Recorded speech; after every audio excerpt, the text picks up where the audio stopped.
Mon père était le fondateur de Medicare Pharma, l'une des entreprises pharmaceutiques les plus prospères de Chicago. Jusqu'à l'année dernière. Il y a 3 mois, mon père est décédé d'une crise cardiaque. Il avait 68 ans, il était trop jeune pour mourir. J'ai appris qu'il s'était effondré dans les bureaux de l'entreprise, dans la Willis Tower, dans le Loeb District de Chicago. C'était une fin appropriée pour un homme qui a vécu et respiré son travail jusqu'à la fin. Mais je n'ai pas pu assister à ces derniers instants. Même si je voulais me précipiter à ses côtés. Ma mère m'en a empêché en me disant qu'il était trop tard. L'appel téléphonique de ma mère a été bref. Thomas est mort. Les funérailles auront lieu dimanche. C'est tout. Sa voix était aussi naturelle que si elle annonçait la livraison d'un colis. Ce n'est qu'après la mort de mon père que j'ai réalisé à quel point il devait se sentir seul dans cette famille. Je travaille comme comptable principal dans un grand cabinet comptable de Chicago.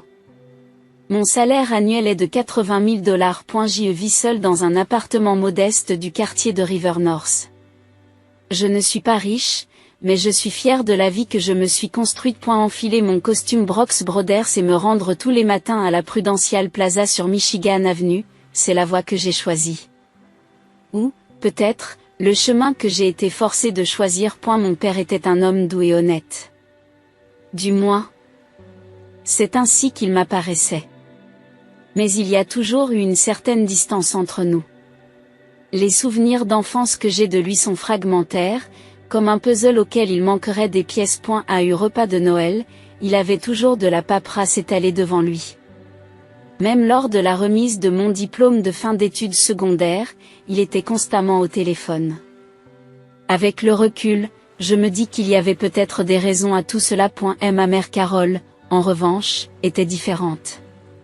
Reine de la société dans le quartier aisé de Winnetka, sur la rive nord de Chicago, elle avait été directrice financière de l'entreprise. Sa nature calculatrice et son obsession des apparences m'avaient troublée depuis l'enfance. Faire du shopping chez Saks Fifth Avenue, discuter d'art en tant que membre de l'Art Institute of Chicago, assister à des concerts en tant que mécène de l'Orchestre symphonique de Chicago. Chaque activité n'était pour elle qu'une nouvelle occasion d'afficher son statut. Puis il y a ma sœur Jessica. 3 ans plus jeune que moi, elle a maintenant des jumeaux et a construit ce que ma mère considère comme la famille parfaite avec son mari, cadre dans une société informatique. Elle aussi a travaillé dans l'entreprise à un moment donné en tant qu'assistante comptable. Ma sœur, qui ne peut s'empêcher de faire du shopping chez Neiman Marcus, semble avoir complètement hérité des valeurs de sa mère. Je ne comprends pas pourquoi j'étais la seule à prendre un chemin différent alors que tous les autres membres de la famille étaient impliqués dans l'entreprise.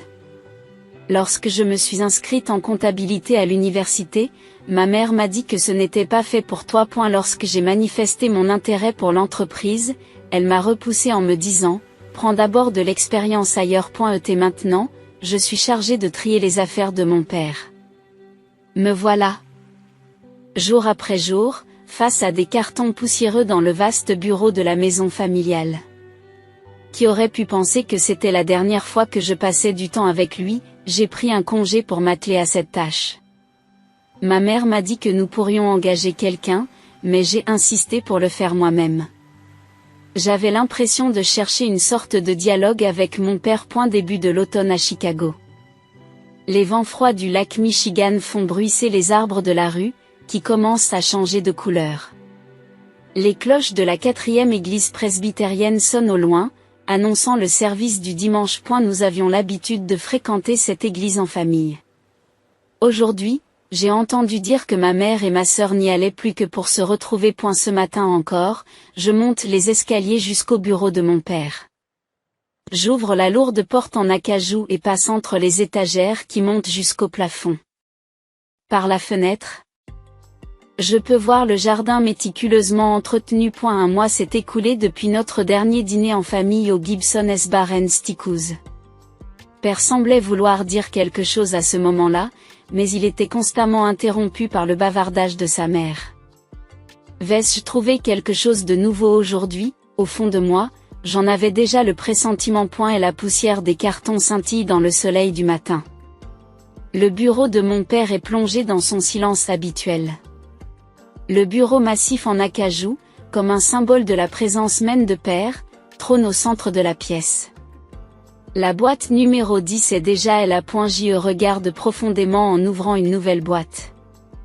Elle porte l'étiquette Documents importants 20 140 2024, écrite de la main méticuleuse de mon père.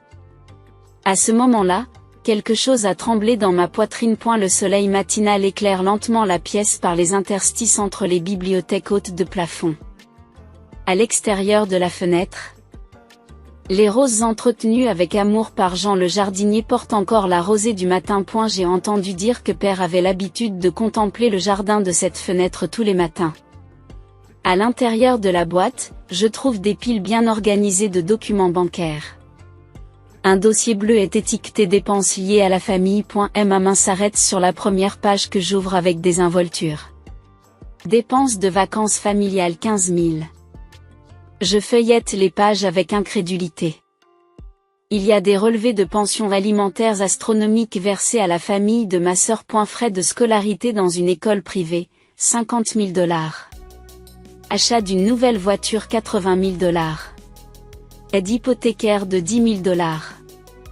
À chaque page tournée en tremblant, de nouveaux documents me sautent aux yeux. Vacances à Hawaï 20 000 $. Prime de Noël 30 000. Versement initial pour une nouvelle maison 100 000. Les rangées de chiffres me donnent le vertige. Il ne s'agissait pas seulement d'un relevé de dépenses, mais d'une histoire familiale dont je ne savais rien. Dans toute cette histoire, mon nom n'apparaît pas une seule fois. Pourquoi? Ma voix s'accroche. Ma gorge est sèche. Les oiseaux chantent par la fenêtre. En regardant le bureau de mon père, je vois que son stylo plume Parker est toujours là. A-t-il utilisé ce stylo pour écrire tous ces documents? Soudain, j'entends une porte s'ouvrir au rez-de-chaussée. Puis, le bruit des talons hauts de ma mère frappant le sol en marbre. Des pas réguliers s'approchent. Ami? Tu es encore en train de nettoyer? À la voix de ma mère, j'agrippe instinctivement le dossier. Mes mains ne cessent de trembler. Maman? C'est... Les mots me manquent. Maman entre dans le bureau et parcourt rapidement la pièce. Vêtue de son tailleur Chanel, elle est parfaitement maquillée, comme toujours. Que est-ce que tu regardes? Il y a une légère tension dans sa voix. Je tends le dossier, les mains tremblantes. De quoi s'agit-il? L'expression de ma mère change instantanément. Oh, tu as trouvé ça? Il n'y a plus de tension dans sa voix. Au contraire, il y a presque un élément d'amusement. Pourquoi seulement moi? Vous l'avez découvert, n'est-ce pas? De toute façon, vous n'êtes pas une vraie famille. Ces mots étaient plus froids que ce à quoi je m'attendais. Maman a continué sur un ton décontracté, comme si elle commandait un café. J'étais contre dès le départ quand Thomas t'a ramené à la maison. Mais il n'a rien voulu entendre, rabâchant que cet enfant avait du potentiel. Regarde comme ça a bien tourné. Ton potentiel t'a fait fuir de l'entreprise. J'ai l'esprit vide. J'ai un bourdonnement dans les oreilles. La photo de famille sur le bureau de mon père semble soudain déformée. C'est un mensonge, n'est-ce pas? C'est la vérité. Quand tu avais 3 ans, Thomas t'a ramené d'un orphelinat. Je m'y suis opposé dès le début. Après tout, amener un enfant étranger dans la famille était un trop grand risque, tu ne crois pas? Mère s'assit élégamment sur le canapé et continua comme si elle racontait une vieille histoire. Mais ton intégrité a joué en notre faveur. Le fait que tu sois là nous a aidé à sauver les apparences. L'image d'une bonne famille accueillant un enfant en difficulté était très bien perçue dans les cercles sociaux. Les mots se bloquent dans ma gorge. Mes pieds sont instables. La vue à l'extérieur de la fenêtre commence à se brouiller. Qu'en est-il de Jessica? Jessica est ma fille. Ma vraie fille. Elle devrait donc hériter des biens de la famille, n'est-ce pas? À ce moment-là, quelque chose s'est brisé en moi. Toujours en tenant le dossier, j'ai quitté la pièce en courant. Mes pieds ont trébuché plusieurs fois alors que je dévalais les escaliers. Lorsque j'arrive à l'entrée, Les larmes ont déformé ma vision. Lorsque j'ai ouvert la porte, le vent froid de l'automne a frappé mes joues. Ami, laisse ces documents ici. La voix de ma mère résonne derrière moi. Je fais semblant de ne pas entendre et je saute dans ma voiture. Mes mains tremblent lorsque je démarre le moteur. Le manoir dans mon rétroviseur devient de plus en plus petit. Et la pluie fine qui frappe le pare-brise se mêle à mes larmes. Le paysage urbain de Chicago est flou et gris. Dans la voiture, alors que seul le bruit du moteur résonne, je me souviens des paroles de mon père. Ami, tu as du potentiel. Ces mots étaient-ils vrais? Ou était-ce aussi un mensonge? D'innombrables souvenirs tournent dans ma tête. Le dîner de Noël. La remise des diplômes du lycée. Les vacances en famille. Tous ces souvenirs apparaissent maintenant dans des couleurs complètement différentes. Qui suis-je? Et à quoi pensait vraiment mon père, alors que je conduis sans but précis? Mes pensées se bousculent. Une semaine s'est écoulée. Chicago s'est paré des couleurs de l'automne et le vent du lac Michigan s'est sensiblement rafraîchi. C'est mon dernier jour de congé. Le paysage urbain visible depuis la fenêtre de mon appartement est noyé dans la brume matinale. Mon smartphone affiche encore plus de 100 appels manqués de ma mère. Alors que je regarde l'historique des appels, le message vocal de la nuit dernière se répète dans ma tête. La voix de ma mère est devenue de plus en plus désespérée au fil des jours. Mais ma décision était déjà prise. Lorsque j'entre à nouveau dans le bureau de mon père, le soleil matinal commence à peine à éclairer la pièce. Le bureau, qui n'avait pas été touché depuis que je m'étais enfui il y a une semaine, était plongé dans le silence. Il faut que je finisse ça. Ce dernier devoir envers mon père était aussi une obligation envers moi-même. Le droit de connaître la vérité, même un enfant adopté y a droit. Je m'assois au bureau d'acajou. Les documents bancaires que j'ai trouvés il y a une semaine sont en sécurité dans le coffre-fort de mon appartement. J'ouvre les tiroirs du bureau, vérifiant leur contenu un par un. Factures, reçus, carnet de notes, tout est parfaitement organisé. Tout comme mon père. Soudain, je remarque quelque chose d'étrange à l'arrière du bureau. Il y a une légère irrégularité dans le panneau arrière. Lorsque je vérifie du bout des doigts, je constate qu'il y a une bosse qui n'est pas naturelle. Mon cœur s'emballe lorsque je scrute le bureau et que j'aperçois une petite boîte à outils dans un coin. Je sors un tournevis et m'approche nerveusement des vis du panneau arrière. Les vis s'enlèvent étonnamment facilement, comme si elles attendaient que quelqu'un les retire. Lorsque le panneau arrière se détache, il y a un espace caché derrière lui. À l'intérieur se trouve une enveloppe épaisse. Elle provient du cabinet d'avocats Brown & Associates. À côté, dans l'écriture de mon père, il y a les mots pour ami. Mes mains tremblent lorsque je brise le sceau. À l'intérieur se trouvent de nombreux documents. Sur le dessus, avec une clé USB, se trouve une lettre de mon père. Je m'assois dans le fauteuil près de la fenêtre et je respire profondément. C'était l'endroit préféré de mon père. J'ouvre la lettre à ma fille bien-aimée. Ami. Je suis sincèrement désolé de t'avoir causé tant de peine au fil des ans à cause de mon incapacité. En tant que père qui n'a pas pu te protéger, cette culpabilité ne me quittera jamais jusqu'à ma mort. Il y a 20 ans, il y a eu une fraude comptable dans mon entreprise. C'est ta mère Carole, alors directrice financière, qui l'a découverte par hasard. Elle et ta sœur Jessica ont commencé à utiliser ce fait pour me faire chanter. Pour éviter que l'entreprise ne perde sa crédibilité, surtout, pour que vous ne soyez pas impliqués, j'ai continué à céder à leurs exigences. Tout en semblant favoriser la famille de ta sœur en apparence, j'ai secrètement rassemblé des preuves et me suis préparé à assurer ton avenir. C'est la meilleure expiation que j'ai pu faire. Les documents contenus dans cette enveloppe contiennent toutes les preuves de la fraude de Carole et Jessica. La clé USB contient 20 ans de données de transaction. J'ai déjà informé mon ami proche, l'avocat John Brown. Des détails. Il sera de votre côté. Il y a quelque chose que je voulais absolument te dire. Oui, tu es bien un enfant que j'ai ramené d'un orphelinat. Mais c'était le destin. Quand je t'ai rencontré pour la première fois, je me suis vu dans tes yeux. Et la même solitude, la même intégrité et la même force. Carole s'y est fortement opposée. Mais je savais instinctivement que tu serais sûrement capable de changer cette famille. Mais ma lâcheté m'en a empêché. Si je révélais la fraude, l'entreprise s'effondrerait et des centaines d'employés seraient laissés sur le carreau. Mais si je laissais les choses en l'état, la corruption ne ferait que s'étendre. Pris entre ces deux options, j'ai pris la pire décision, celle de garder le silence et de vous tenir à distance. Pardonnez-moi, s'il vous plaît. Et à partir de maintenant, vis la tête haute. Les souvenirs douloureux, la souffrance. Tout cela est de ma responsabilité. Mais ta vie ne fait que commencer. Tu as une force que personne ne peut enlever. Enfin, les mots que je voulais le plus dire.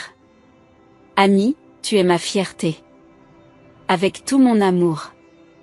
Mon père. Je n'arrête pas de pleurer. À l'extérieur de la fenêtre, les oiseaux chantent leur chanson du matin. Les roses que père aimait brillent dans le soleil du matin. L'enveloppe contenait des preuves encore plus choquantes.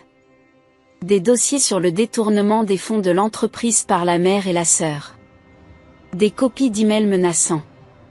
Des détails de transactions sur des comptes secrets. Tout était parfaitement organisé et classé par ordre chronologique. À ce moment-là, mon téléphone a sonné. C'est un numéro inconnu. Je réponds nerveusement. C'est Amy Bryant? C'est John Brown. Une voix basse et calme résonne. Votre père m'a tout raconté. Pourrions-nous nous rencontrer en personne dans mon bureau, au 45e étage du John Hancock Center, au fur et à mesure que le soleil se lève? L'étude devient plus lumineuse. La photo de mon père semble me sourire attentivement. C'est la volonté de mon père. Et le début d'une nouvelle vie. Je me lève avec détermination. Le soleil du matin sur mes épaules est chaud, comme la main de mon père. Chicago s'apprête à accueillir un nouveau jour. Les gratte-ciels se dressent dans la brume du matin. Ma voiture se dirige vers l'un d'entre eux, le John Hancock Center. Le manoir qui se reflète dans mon rétroviseur brille dans le soleil matinal. Je ne peux plus faire marche arrière. Je ne peux qu'aller de l'avant. C'est ce que voulait mon père. Dans la voiture qui me conduit au cabinet d'avocat, les souvenirs des quelques moments passés avec mon père défilent dans mon esprit comme un diaporama. Le jour de la remise de mon diplôme de fin d'études secondaires, il était effectivement constamment au téléphone. Mais ensuite, lorsque nous nous sommes retrouvés seuls, il m'a doucement félicité. Je me souviens encore de la chaleur de ses yeux à ce moment-là. Tout était prévu pour ce jour. Mon père se battait tranquillement depuis 20 ans. Le centre John Hancock apparaît devant moi, brillant dans le soleil du matin. 3 jours se sont écoulés depuis ma rencontre avec l'avocat Brown. La poussière projette des ombres à travers la fenêtre de mon appartement situé au nord de la rivière. Les appels de ma mère ne cessent jamais. Ami, réponds au téléphone tout de suite. Tu sais que l'entreprise est en danger, n'est-ce pas? Tu réalises que ton égoïsme va laisser les familles des employés sans abri? Tu crois que je vais te pardonner un tel traitement? Les messages vocaux deviennent de plus en plus menaçants. Pendant ce temps, j'ai examiné attentivement les preuves que mon père a laissées à l'avocat Brown. Dans le cabinet d'avocat situé au 45e étage du John Hancock Center, qui surplombe Chicago, l'avocat parle calmement. Thomas se prépare à ce jour depuis 20 ans. Chaque jour, il a rassemblé des preuves petit à petit, tenu des registres et tout organisé. Mais jusqu'au bout, il ne voulait pas vous faire souffrir. C'est pourquoi il a choisi ce moment. Et la préparation méticuleuse de père était à la fois un acte d'amour et d'expiation. À 20h, on sonne à la porte. Je reprends mon souffle en voyant les visiteurs à travers le Judas. Mère Carole et sœur Jessica. Leurs expressions témoignent d'une anxiété que je n'ai jamais vue auparavant. Avant d'ouvrir la porte, je lance l'enregistreur vocal de mon téléphone. Cela aussi est conforme au plan discuté avec l'avocat Brown. Entrée. Alors que je leur montre le salon, la mère commence immédiatement. Arrêtez ces bêtises. Détruisez les dossiers de votre père maintenant. Pourquoi? Ce sont des documents comptables de la société. Laisse-nous nous occuper des affaires de l'entreprise. Non. Maman. Je veux parler de la comptabilité frauduleuse. À ces mots, l'expression de la mère se fige. Sœur Jessica ne peut cacher sa panique. De quoi parlais-tu? Je sais tout. Père a laissé tous les dossiers. Je sors lentement la clé USB. Le visage de la mère se vide de ses couleurs. 20 ans de preuves. Copie des courriels de menaces, relevé des transactions sur les comptes secrets, tout est à point et ne soit pas ridicule. Jessica s'écrie soudain. Tu n'es qu'une enfant adoptée. Quel droit as-tu? Jessica. La mère essaie de l'arrêter, mais il est trop tard. Oui, je suis adoptée. Mais mon père m'a choisi. Il a enduré pendant 20 ans pour protéger cette entreprise. Je me lève et me dirige vers la fenêtre. La vue nocturne est magnifique. Maman, tu te souviens quand j'ai dit que je voulais entrer dans l'entreprise? Tu m'as dit d'acquérir de l'expérience ailleurs. En fait, tu avais peur que je découvre la fraude, n'est-ce pas? Tais-toi. La mère crie. Que est-ce que tu en sais? Pour protéger la crédibilité de l'entreprise, son statut social, tout ce que nous avons. Arrêté de mentir. Ma voix est calme. Tout ce que tu voulais protéger, c'était ton style de vie luxueux. Ce n'est pas du tout la même chose que la façon dont mon père a essayé de protéger l'entreprise. Alors qu'est-ce que tu comptes faire, s'emporte ma sœur? Tu vas tout dévoiler? L'entreprise va s'effondrer si tu le fais. Non. De la vapeur s'échappe du thé que j'ai préparé dans la cuisine. Le parfum de la cannelle emplit la pièce. Je protégerai l'entreprise. Mais d'une autre manière. Je ramasse les documents sur le canapé. Il s'agit de la proposition d'une nouvelle structure de gestion. J'ai déjà réglé les détails avec l'avocat Brown. Vous et votre mère démissionnerez de tous vos postes. Vous rendrez tous les fonds détournés. En échange, nous ne porterons pas plainte. C'est absurde. La voix de la mère tremble. C'est votre dernière chance. Jusqu'à 9 h demain matin. Si vous n'avez pas signé d'ici là, tout ira à la police. Les preuves du père sont parfaites. L'accusation serait certaine. Vous êtes sérieuse? Pour la première fois, la peur s'insinue dans la voix de la mère. Tu étais sérieuse, mère, me tenir à distance, m'opprimer, et maintenant essayer de me menacer? De l'autre côté de la fenêtre, une sirène d'ambulance se fait entendre au loin. J'attends que le son disparaisse pour continuer. Tu sais ce que mon père m'a dit? Jusqu'à la fin, il m'a dit que j'étais sa fierté. Maintenant, c'est à moi de devenir quelqu'un dont il serait fier. Les visages de la mère et des sœurs sont éclairés par la lumière électrique. Leurs expressions sont celles que je n'ai jamais vues auparavant. Défaite. La résignation. Ou peut-être, rentre chez toi et réfléchis, dis-je calmement. Demain à 9 h. C'est votre dernière chance. Il se lève.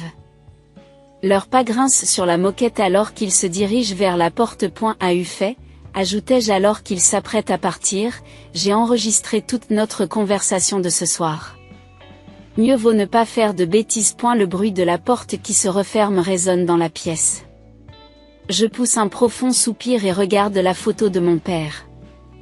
Dans le petit cadre, il arbore son doux sourire habituel. Papa, est-ce que je fais ce qu'il faut? À l'extérieur de la fenêtre, la ligne d'horizon nocturne de Chicago scintille. Les lumières des gratte-ciel ressemblent à des étoiles. Dans ces lumières, je sens la promesse d'une nouvelle aube. Mon téléphone sonne. C'est le procureur Brown. Tout va bien, dis-je.